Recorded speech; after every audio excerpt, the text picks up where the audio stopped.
Imagine creating beautiful boxes just like these. Well, you can, and it's much easier than you think. Gifkins Dovetail manufactures the easiest jig on the market. It's the only Australian-made dovetail jig. It's so simple to use and cuts precise joints every time. There's no measuring, no fiddling, and no fuss. We even offer box making courses to suit all levels. Good morning all, Cole here, Gifkins Dovetail.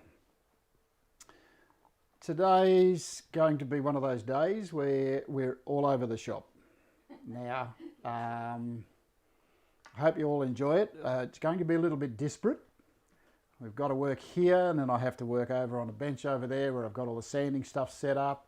So bear with us during the show, and we'll see if we can get through it with a real nice, easy flow. Okay, so it's going to be a bit of fun. Anyway, we'll see how we go. So just to reiterate what we did last week, just sort of recap a little bit. What we did last week is we sanded up our little box and did all the edges. We cut the top off the box, and then we made these U-Butte little sleeves. Okay, so we made these little sleeves using Jim Davies' little shooting board. Okay, so we've got the miters. You can see the miters on the end of the board. We did all of that, and we fitted them. So we had a nice, neat little set of sleeves in the box. And of course, the lid fits straight on there, not going to put it on. So what I want to do today, we're going to round over the top of those to make them look really nice and neat. Now, to do that, what we need to do is we need to use one of our specific router bits. And I have two of them here. There's this one here. They're bullnose bits, and basically what they do is just create a little round over on the top of the box. So we're going to set it up to do that. Now, this one here, the TBN2, is used for very thin material. So I could use it on this one here. And this one here is its big cousin. It cuts up to 7mm. So if I was doing a larger box and sleeves out of a larger box, I would have generally a thicker piece of material and a round over the top of it. Now, when I'm doing my boxes, I don't always try and get a perfect curve over the top of the box. Sometimes I'll get a flat curve. It depends on the look that I'm trying to achieve with the box. So what I'm going to do is I'm going to draw a little picture on a whiteboard, and I'll flick to this camera here. I'm back in school here, by the way. This is what I was doing before. So if I have my router bit looking like this, this is what my bullnose bit looks like. And of course the stem of the router bit. How's that for an upside down drawing? Pretty cool. Now what I'm going to do is I'll get my piece of timber, and I'll fit my piece of timber into there. So what I'll do is I'll actually basically just round over the router bit the same, the end of the timber, the same shape as the bullnose bit. Now, with a smaller piece of timber, all I'll be using is, you can imagine if I was working on this side, just that little flat part of the router bit. So I'll end up with a piece of timber. If I were using the whole of the curve, I would end up with, say for argument's sake, that's my sleeve, I would end up with a perfect arc over the top. Well, the drawing's not very good, but hey, you get the picture. If I was doing with a bigger router bit on a smaller piece of timber or a thinner piece of timber, I would get a smaller arc. And sometimes that looks better than that, depending on where you're working or how you're working or what the effect is you're trying to get. So let's have a look at that. I'm going to do this technique here, okay? I'm not going to do that one there. So I'm going to get rid of my smaller bullnose bit. But you can have a little play with it any which way you like. So remember this drawing here, because that's how we're going to set up for the rounding over the sleeve. Gary just called you Mr. Squiggle. Thanks, Gaz. That was all upside down, by the way, and it's something I don't do very often because I don't work upside down. I've got another one. Okay. Dave Stanton said you're Picasso. Picasso. I'll take that. I'll take that. It's in the same league as Mr. Squiggle. Oh, no. Anyhow, we've had our little picture drawn. Now, I have a router bit, a fence, I should say, that's set up. Oh, better turn on to the right picture. That's set up to take that way. That's set up to take the bullnose bit. So let's get that one out of the way.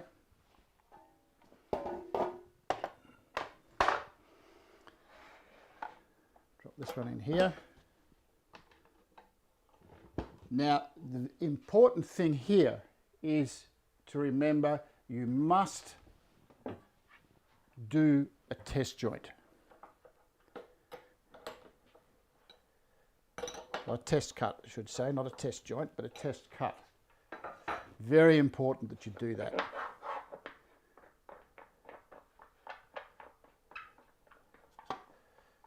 So I have here a piece of scrap. Well, it's not scrap, it's an offcut. It was something that was left over. Just pull these out of here.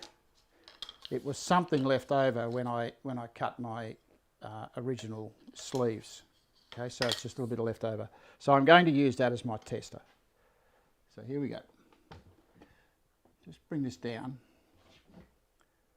And I'm going to put the camera a little bit closer, just so that you can see what I'm doing.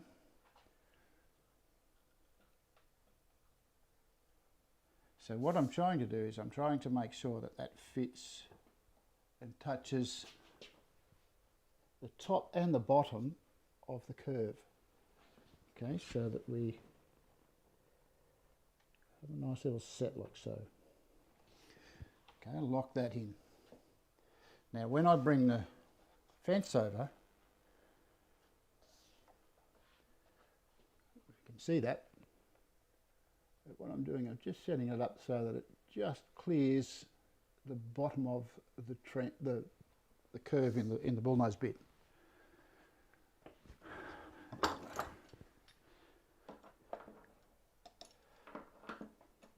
Now this is the important bit. This is where we have to do a test cut. So all I'm going to do is slide along through the bit. Okay, always go right to left, but slide along through the bit. Now be very careful with your fingers. You've only got a small amount of router bit sticking out of the fence, but you still don't want to drag your fingers over it. So step back a little bit, downward pressure, and just carefully go through. Now remember, this is a test cut before we do the real thing. So ears down, everybody.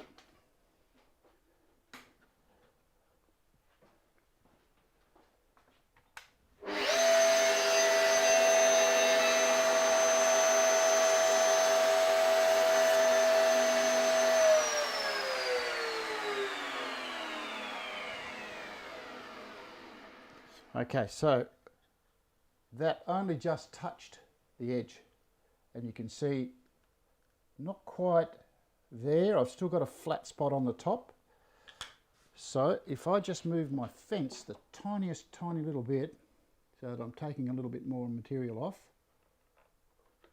and you see I've just, it was the smallest amount, recut.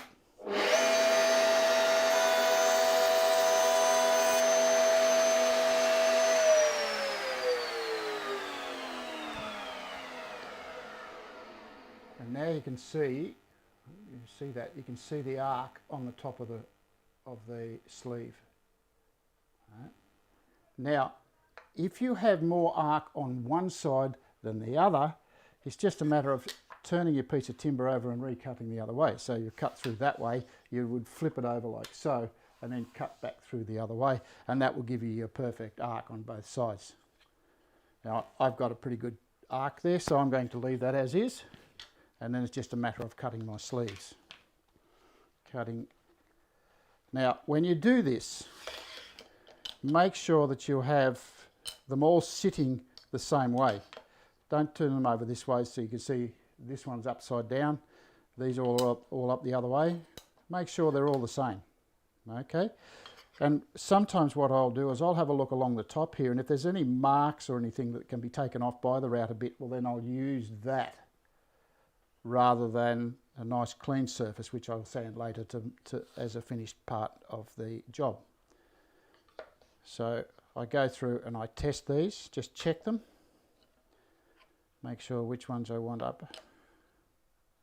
You mean the ones that you want facing exposed on the inside of the box? Correct.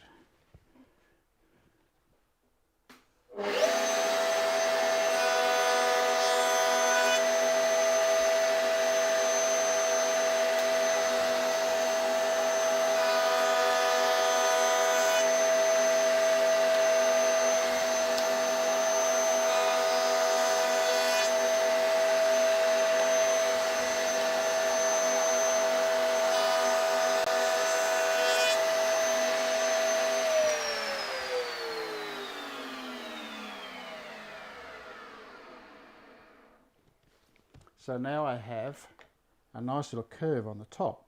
As I said before, what I've done there is I've just given it a small arc that went over the top of the sleeve. If you wish to get it so that it's a perfect arc or a complete half circle, then of course you'll go back to the router bit that actually fits it, right? Which is the 4mm. So I've used the 7mm for that one. Now, next step. So that task's finished, so we can fit that back together. Just shift the camera so you can see what I'm doing. So just fit that back together. And you can see that looks a whole lot neater than it did before when it was square topped. Okay, so we end up with a very nice neat arc over the top. Looks really clean. Now, the next task, we're going to do a setup again. What we're going to do is I'm going to cut finger stalls. I've got a box here. You can see this box here already has them in it. Okay, so we're going to cut those little finger holes, or finger stalls as they called. A little setup for that as well.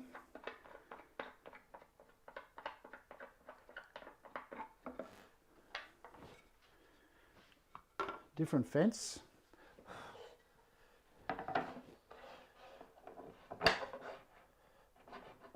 Now for this one here, a tall fence would be helpful as well. I don't have a tall fence to put on here, but this one will suffice. And it just needs a flat surface. So just something that's flat that you can lean the top of the box against when you put it on there.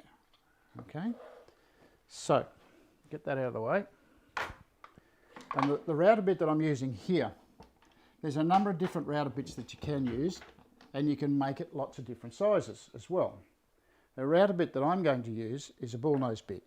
Okay, and I'll show you that in a second. Just remove this. So the box core bit comes in lots of different sizes, so you can use it like that. The one that I use mostly is actually a spiral cutter. So that's the one that I use most of the time. It tends to be hold its edge a little bit better on some of the harder timbers, whereas this one here will blunt off very, very quickly. So if you're using softer timbers, then that's adequate. So you'll also see that there's two different sizes. So there are a tiny little bit of difference. Not much, but a little bit. I will use this one here because that's the one that is most easily got hold of. The other one's a little more expensive. Now, setting the depth of your cut depends on what you're trying to achieve with it. You know, again, here's another time when you do a little bit of experimenting. So, setting your depth. It's great having these cameras that you can move around. I think that's about where I might need it. When I set the depth, I have a rule of thumb here, or a thumb of rule, you might say. My thumb of rule is 2 thicknesses of a ruler. So if I just drop that down to there and make sure it's the same height as the rulers, which is only a couple of millimeters, and that's my gauge. So I've set my height,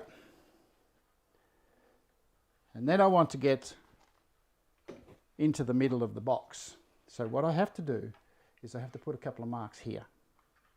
Okay, so my ruler, pencil. Find the center.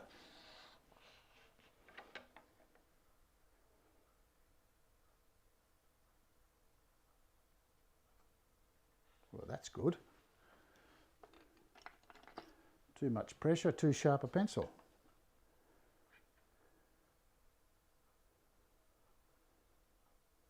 So I find my center, and then I have to work out how far along here I want my finger stool. Now I can have a long one that goes all the way along here, or I can have a little short one, or I can just have a really tiny little one. Depends on what you want. Okay, so have some experimenting, do a bit of experimenting. I generally do them about 30 millimeters. So 15 millimeters either side of my center mark. I'll put a couple of marks. Now, the reason I put them on that edge there is because when I stand it up on its edge, what I'm going to do is I'm going to sit one mark in the center of my router bit, and then I'm going to push it up against the fence and then put a stop at the end of it, because I need to put a stop there so I can back and forth. So if I come through here, line up, I don't know if you can, how well you can see that, but I'm sort of in the middle of my top, like so. So the distance between the edge of the top and the center is about the same from here to here. Okay, so I'm in the middle-ish, and I'm just going to clamp my fence down. It's a little difficult to see this one in action, basically because we're covered up all of the time. So now what I need to do is put in a couple of stops. These are my stops. So my pencil mark, if I take the right hand pencil mark and sit it squarely in the middle of the router bit, now you can't see that, not going to work. And then set that up against the fence like so, put on my stop, and I'll lock that in. Now do the other end. What I'm trying to do is just simplify things so it's a little easier to get things done. Put another stop in, lock that one down.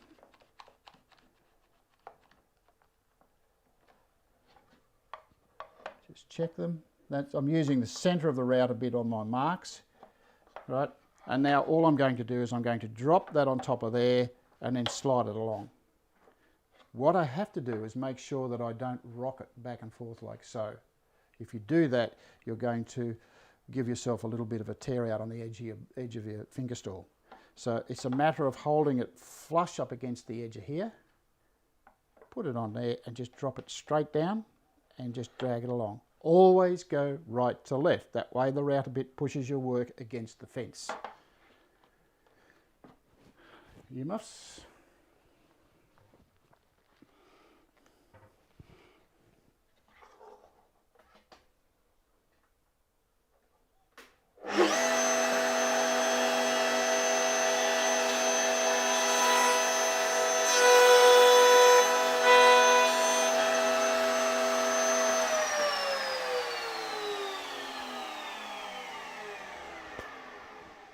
And you can see I have a perfect little cutout finger stall. Now for the second one, it's just spot on clean, really nice, and it's in the middle-ish. It doesn't matter if it's not in the middle. Remember, each of your boxes is a bespoke piece of equipment. The other side.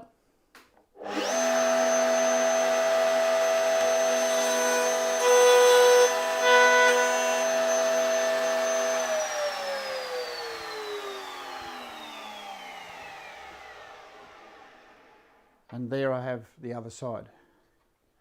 Now, we can cheer, we can jump up and down, we can clap our hands because our box is actually complete. All the componentry is done on the box. It only took us 4 weeks, but we got there. How's that? So, what I want to do now is I want to go through some sanding techniques, so that you've got a bit of an idea of how I do it. Now, the techniques that I'm using here are the ones that I do. You may want to do something different. You may see somewhere else that somebody else does different. Everybody has an opinion. But when you think about it at the end of it, whatever you do, it's the last thing that you will do to the box. We've got it all built. We've got pencil marks on it, we've got rough bits where the tools have damaged it, all that sort of stuff. But whatever you do, it's the last thing you're going to do is put the finish on it. It's the first thing that everybody sees. Because when people pick the box up, what they're picking up is something that is complete, something that looks pretty. And if you don't finish it correctly, it'll never look like that. So keep that in mind. Always make sure that the last thing you do is the best bit of the work. You can hide a multitude of sins by doing some really creative sanding and finishing. But remember, it's the last thing you do. It's the first thing that everybody sees when they pick your box up. Okay? So what we'll do now is we're going to change to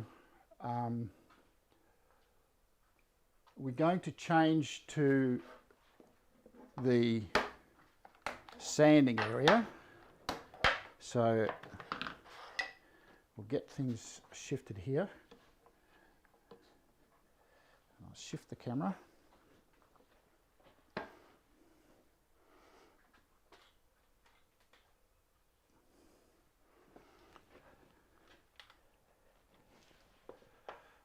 How's that look, folks? I'll just jump in here with it. See, I'll go to there. So what we have here is my little a sanding station that we can use. Now, normally it's my workbench. I've got a sanding station in the back room there where I have pretty much similar setup. We have HNT Gordon. Now this vise here is probably one of the best on the market that I know of. I don't know of any others that are as good as this one. It's a pattern maker's vise, and you can use it for pretty much everything. It tilts, it twists, it bends, it moves, and you can move it around and do all sorts of things with it. And there's no racking when you do up your vise. So it's a really, really nice vise. Okay, so if you have the funds, or you're able to get hold of Terry Gordon and get hold of one of these vices and fit it to your favourite bench, you'll find you'll never ever need a different sort of vice. And it's as smooth as silk. I could say other words, but I won't. It's smooth as silk when you roll it in and roll it out again. Okay, so very, very nice. Ultimate man jewellery. Well, that's as my assistant has said. Oh no, hang on, she's the boss. That's right. She's the boss. Hey, ultimate man jewellery, or part of it anyway. So, all I'm going to do is I'm going to go through a sanding process. So, with the box, what I've done to prep for this, I've got so many processes to go through here. What I've tried to do is set things up so that I'll go through all of the processes. Now, in between each of the processes that I do when it comes to finishing, there is a time lapse. There's time to allow it to settle, time to let it finish. And so I've got 3 other boxes here. I've got 3 boxes here, and each of them are at a different stage of finish. This one, I've sanded all of the outside, I've sanded all of the top, I've sanded the bottom of it, I've engraved the bottom of it. I don't know if you can see that engraving. You can see it's pretty small. You'll see it when I put the finish on it anyway. So I'm going to go through and do one little part of each of the processes so that you get an idea of where we go with it. You would normally do the whole box, but we're only going to do parts of it.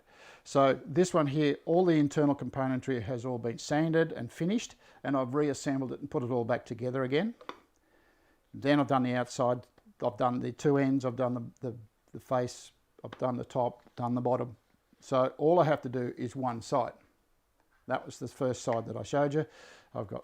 So the way I do that, I'll set that in the vise. There are 2 techniques that I would use to finish this, okay? And I can use either one just as efficiently. Last week, Fix It Fingers did a survey on sandpapers, right? It's really worth the watch. If you go onto YouTube, log on to Fix It Fingers and have a look at his survey. Now, he's gone through all the boring stuff, and he's used sanding discs. They have their own problems, they have their own advantages. He's gone through and done a whole lot of work with it. My sanding tools of choice are the Merker tools. Now, I have a number of different Merker tools. This is my larger sander, so if I'm doing fairly large boxes and so forth, and this is a fairly early one, and it runs through a transformer, okay? So it's one of the early ones. Again, it's Abranet sandpaper, and it's a netting, and it's dust free. That's the beauty of this stuff, it's dust free. If I didn't have the Merker dust extractor system, I could hook this up to any other dust extractor system that you have, like the Festool or any of those. So it's a really handy tool, and that's my larger one. So you'd use that on furniture? I use that on furniture, I use that on all sorts of things. I also have a little flat one, okay? Now, the Dios comes in this small one, like so, or it comes in a longer one. So you can get different types of these. And this is the one that I use for most of my boxes, basically because it's flat. If I'm prepping material, I will do the same. I'll use this flat one because it's nice and flat.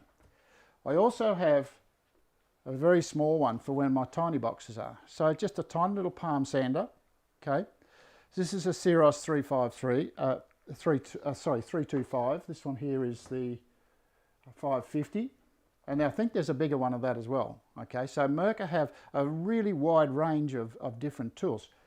This one here and this one here both run through the transformer that I showed you earlier, and this one here runs straight out of the dust extractor system that I've got as well. Okay, so I've got one of those, and you'll hear it in the background when I turn this on.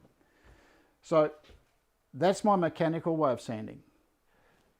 My hand sanding is something that I don't mind doing either, because basically what it does, it gives me a really close-up view of everything that happens with the timber.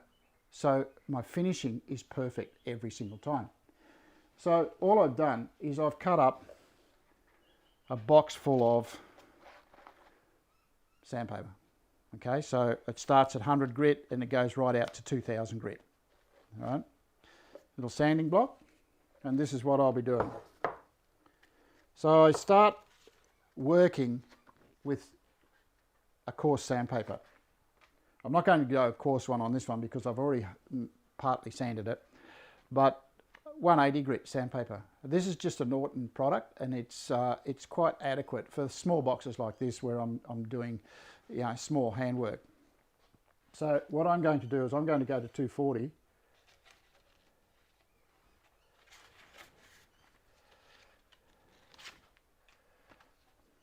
This one is an Eagle brand. It's a different brand again.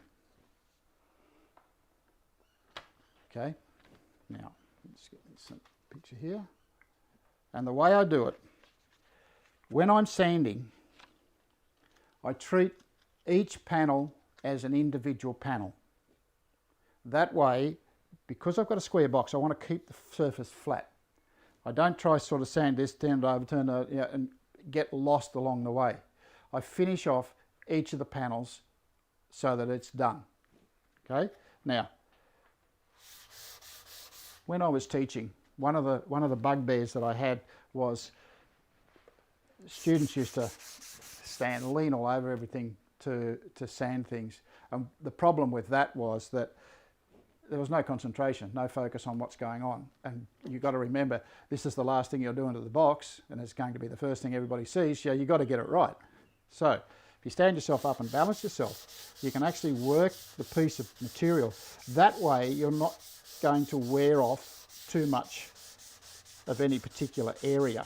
So I'm not going to take too much off there, or I'm not going to rock it over here or rock it over there. I'm just working it so that it's flat. And working with the grain. Roll myself over the edge,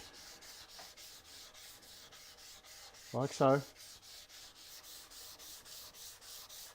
And somebody said to me the other day, why don't you sand inside the fingerstall? Well, you want the fingerstall to be a little bit rough so that when you do grab hold of it, you're not going to lose it. So we sand flat. Generally, your coarse sandpaper will remove any tooling marks. It will remove any pencil marks, chalk marks, or anything else that might be on there. You might have a chip on it that you can actually sand out. But if you keep it flat with your sanding block, you can actually get it nice and smooth. And you can get it perfect. And then we just work down through the grades of sandpaper. Now, I work down through the grades of sandpaper so that you're removing the scratch marks from the sandpaper before. And what we do, we need to cut those off. If you go from a coarse sandpaper to a fine sandpaper, the fine sandpaper generally doesn't have the power to cut through the coarse marks that you've left on it from earlier. So work your way down through to the sandpapers, okay, different ones. Now, that's what I would do. And of course, I've got them all prepped in my little box, and I'll just pick the ones out that I need and work through them.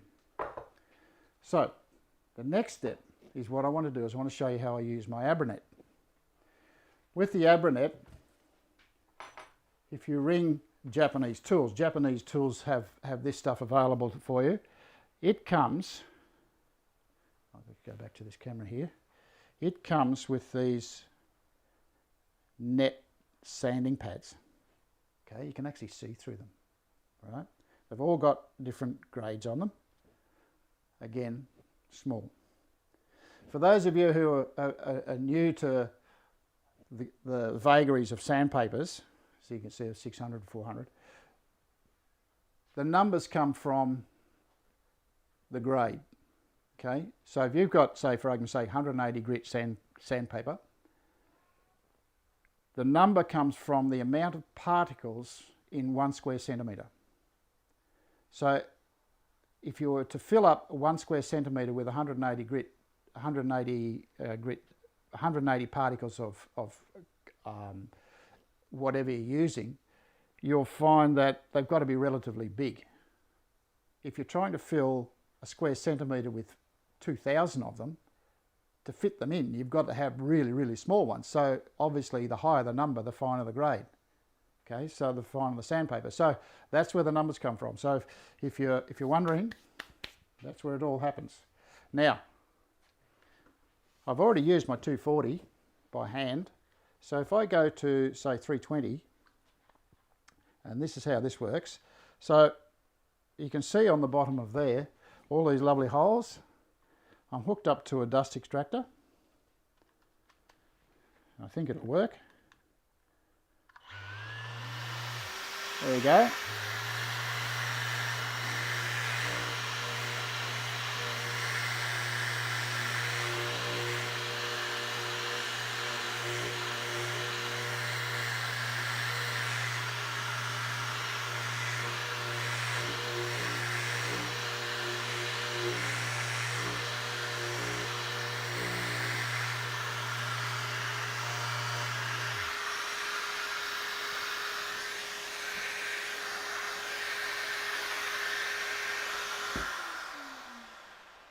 So that was 320 grit sandpaper, and as you can see, it almost looks shiny.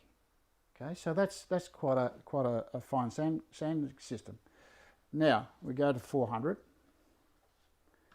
So it's just a matter of take that off and put the new one on.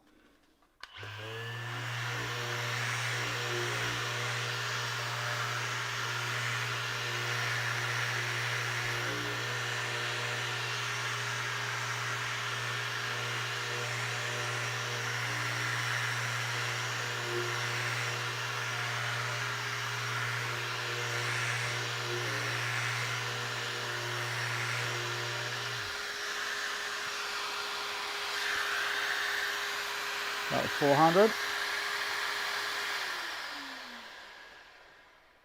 600.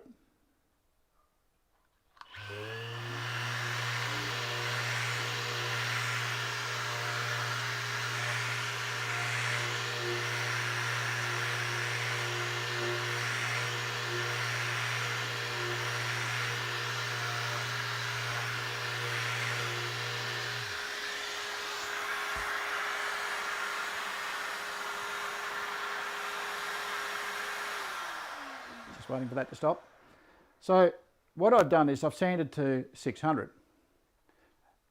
If you look at the fact sheets on quite a lot of the finishes that are around, they will say stop at 400, stop at 320, or stop at 600.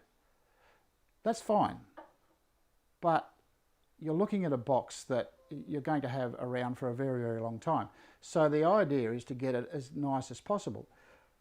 That's finished the sanding process of that. What I want to do now is I want to burnish it a little bit before I actually put a finish on it. Burnishing means getting a little bit warmer, so I'm going to 800, all right? And now I have to go by hand because the Abranet system doesn't go to 800 in this size, okay? So I've just got a piece of 800 Norton. This is wet and dry, by the way. It will do the same thing. And I'll give it a really good workout.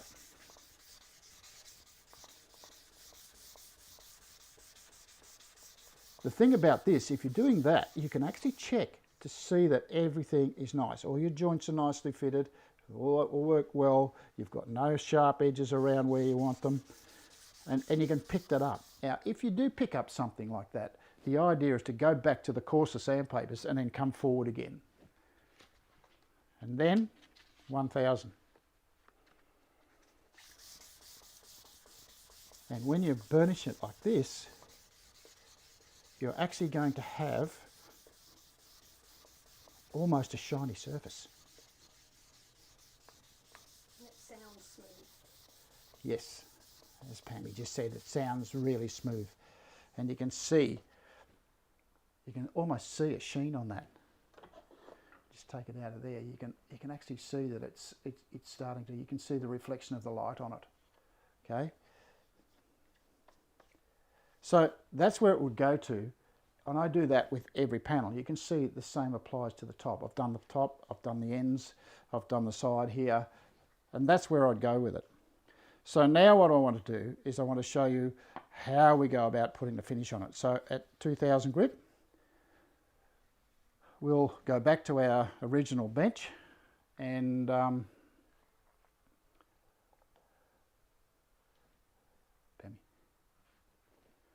go back to our original bench.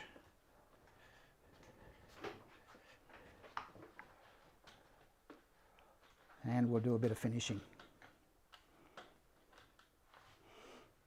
I'll shift all this stuff off. Cole, Jim was asking from Carol's Woodcraft. Yeah. He was asking whether it would be good to use leather in the jaws of the vice.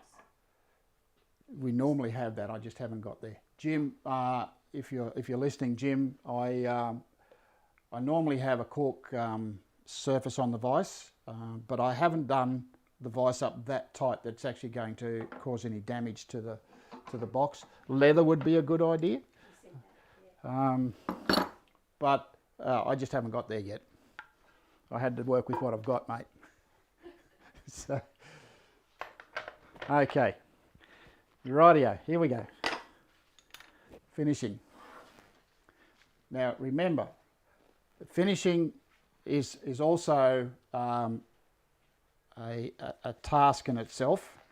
I've just explained to you my processing for sanding, and finishing I sort of go through the same thing. Now on the market there are heaps and heaps, nice blue glove, heaps and heaps of different different finishes, and the best thing for you, what I'm going to do is I'm going to put you through what I normally do. The best thing for you to do is experiment. When we were on Dave's show a few months ago, he showed you a board that he had, and it was divided up into 4 sections where he had different finishes. That's a good way of doing it. I don't have all that time at the moment, but I can get you through how I'll get this finished and what will happen with it. So my first task is to get a coat of finish on everything. So again, we pull it apart. Remember how we made that little thing with the tag? Well, that's how easy it is to get that off. And so all my box is all sanded and finished. Okay. So now what I need to do, I've got a pencil mark here that I need to get rid of. So a little piece of sandpaper, a bit of 240, that one. Yep. Just got to remove this pencil mark here. I could use an eraser, but a piece of sandpaper does the same trick. Now, I've got this lovely white bench here. I want to protect it. So I have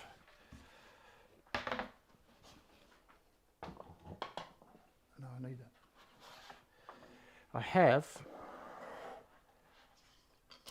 this. Clamp that on. I always clamp things down so that things don't move around on me. Now, the finishes that I use, I was using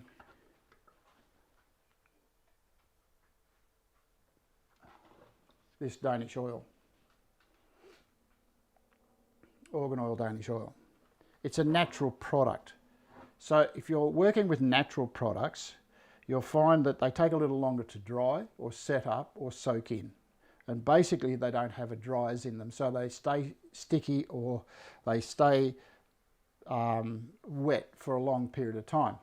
Normally more so than if you bought say a Cabot's Danish oil, which has a dryers in it, which dries up relatively quickly.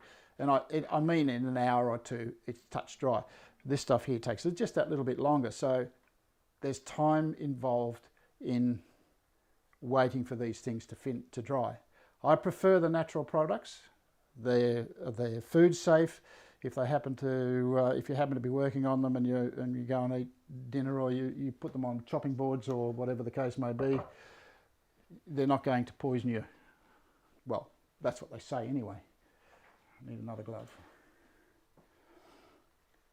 And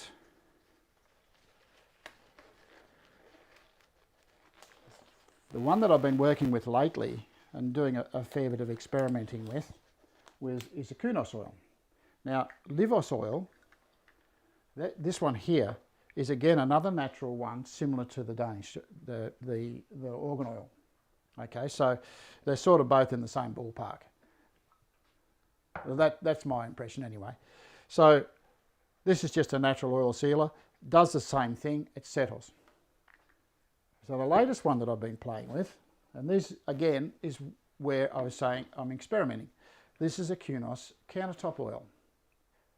Now, Jim Carroll sells this, so if you get onto a Jim, I'm sure he's got some. Well, I hope he has. Do you, Jim? Let us know. Anyhow, you can get this stuff in smaller containers. I bought a big container so that I can just decant into a smaller jar, and it's quite a good one as well, and it gives a little bit of a sheen. I'm not trying to create glossy surface. I'm not a fan of it, so that's why I use things that don't shine, and more natural oils that will soak in. Because we have little grooves and little hidey holes where you can't actually get a rag in to clean, it basically got to settle and dry on its own. So you don't want something that will dry really glossy, particularly where you can't access it and you can't tidy it up. So that's why I try to sort of stay away from things that have what we call dryers in them. So I've got it here. So this is what I do. And don't be afraid to use a bit of it. So put plenty on and just let it soak in, like so. You can see what I'm doing. I'll just get that out of the way. So all I'm doing is just brush.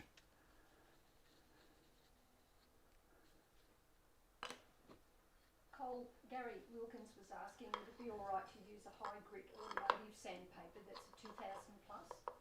Yes, that's the same. That's what Norton is. The Norton stuff is an automotive.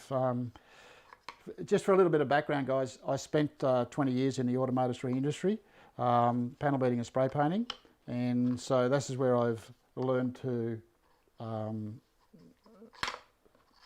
sort of understand what sandpapers do, and it doesn't matter what you're sanding so long as your grit size is the same or equivalent to the task that you need. And it could be wood sandpaper, it could be automotive sandpaper, it could be anything. Just remember it's grit, and it's going to take something off the surface. Look at that. Look how shiny that is. We don't want it shiny. It's not going to be shiny when we finish. It will have a sheen, but not shiny as in glassy shine. Or an Estopole style, as Pammy was saying. How pretty does that look, guys?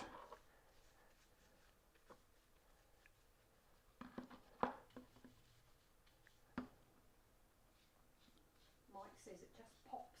It does, it does. I agree, Mike. Look at that. See the difference? Look at the difference between that and that.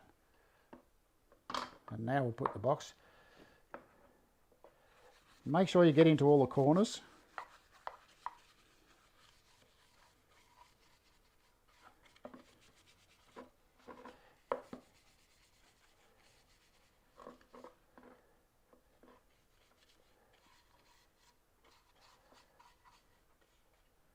Even the white timbers look really, really nice. So it doesn't take all that long to actually get a finish on it. And then what I'll do with this is I'll let it sit for about 10 or 15 minutes, and then I'll wipe off the excess. Try and get it before it gets really sticky.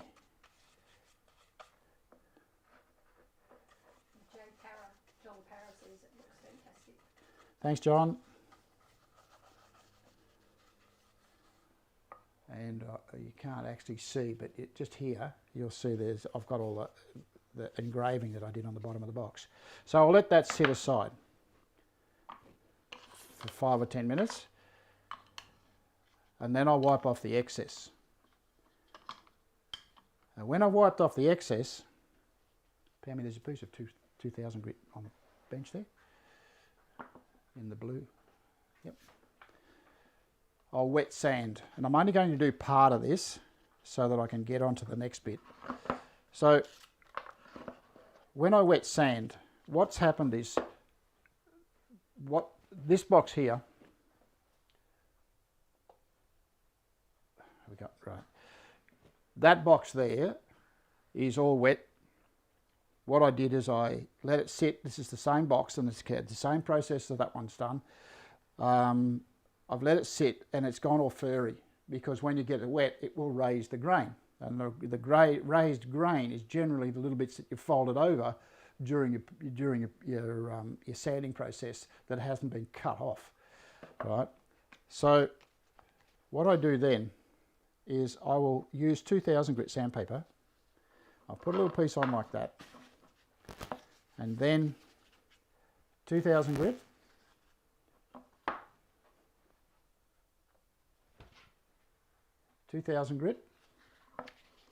And again, this is automotive sandpaper. And I'll work each panel again. This time I'm doing it by hand.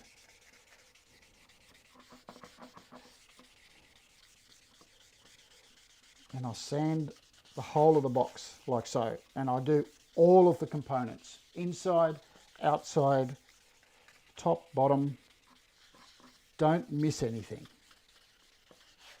One of the sad things that I see when I go around to some of the wood shows is someone has this lovely piece of work. They've put all the effort under the sun into the top of it and the outside of it, but they've forgotten to do underneath and inside the box. Generally people say, oh yeah, nobody sees that. If I'm looking at a box, I do. So the idea is to make sure that you get everything nice. So you can see now that even that white timber is sheen, has a sheen. It has a depth, okay?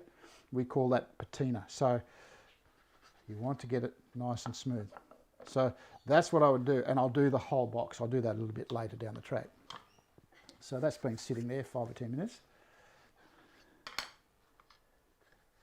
Just wipe off the excess. I'll do this now, and then I'll show you the next step. That will sit for, once I've sanded the whole box with 2000 grit, that will sit for 2 or 3 days. So I'm just clean this off so that it doesn't go sticky on me.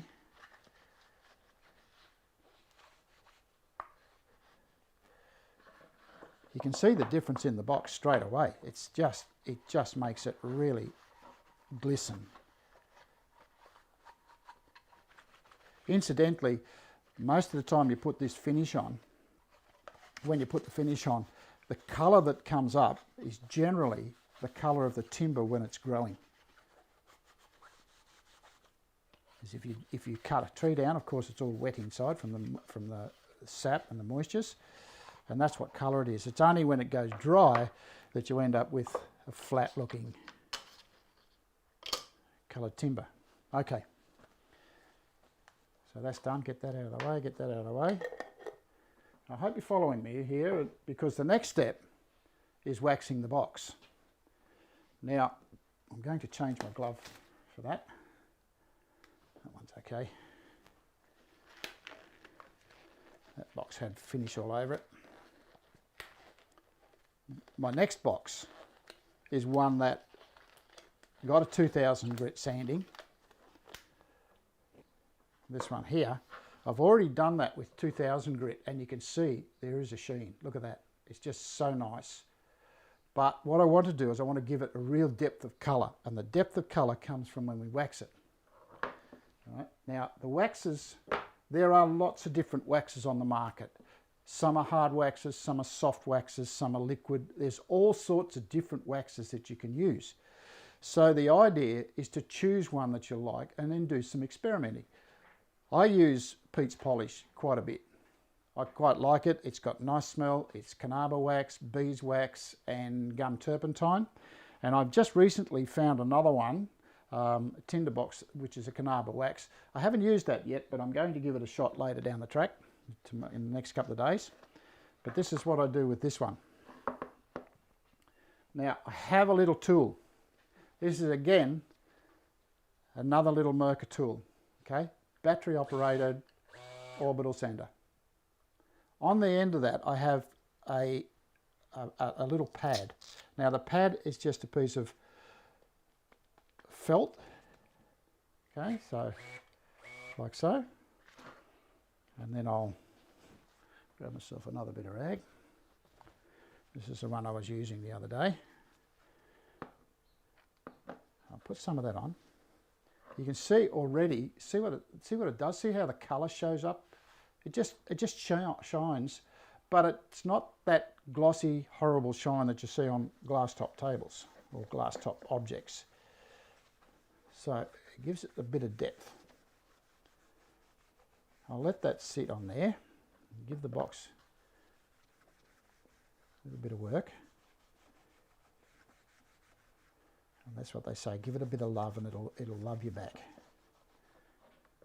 And then with my little felt pad,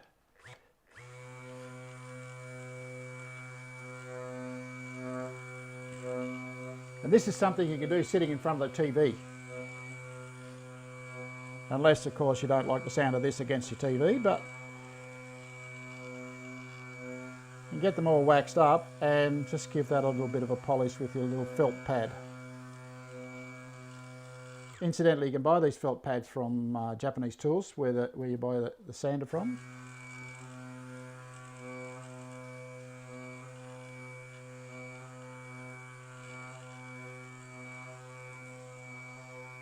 Now, I'll probably go over that a little bit more, but you can see now, look at the sheen, look at the depth of colour in that. That piece of rose mahogany just looks absolutely beautiful against the silver ash. Now, that'll be a little bit sticky, so what I often do is I'll get a really clean piece of cloth, I'll just give it a light wipe, and I'll let that sit for a little while. And look what you get. I don't know if you can see the sheen. Look at that. How nice is that? So, very, very clean, very nice, very pretty, right? So, that's where we're at today. And what we're going to do now is, I'm just going to, I will do the whole of those and I go through each of the processes, and as you saw, you can actually see the sheen on that box there. Look at that. It's just really pretty. What I want to do next week, I'm going to have a little play with prepping some timber. Now, the timber that I prep is going to be for our next box, which is, Pammy, could you just pass me that other trinket box over there? Our next box is going to be a version of this. Okay? Won't be exactly the same, but it'll be a version of this, where I have this cute little box with uneven sides. That's what we call an uneven sided box, where you have a step in here for the lid to actually fit into. So we're going to do that next week, or we're going to prep the timber for it. We may even get started on it. We'll see how we go anyway, but that's what's going to happen next week. But going back to our other little boxes, take your time with your finishing.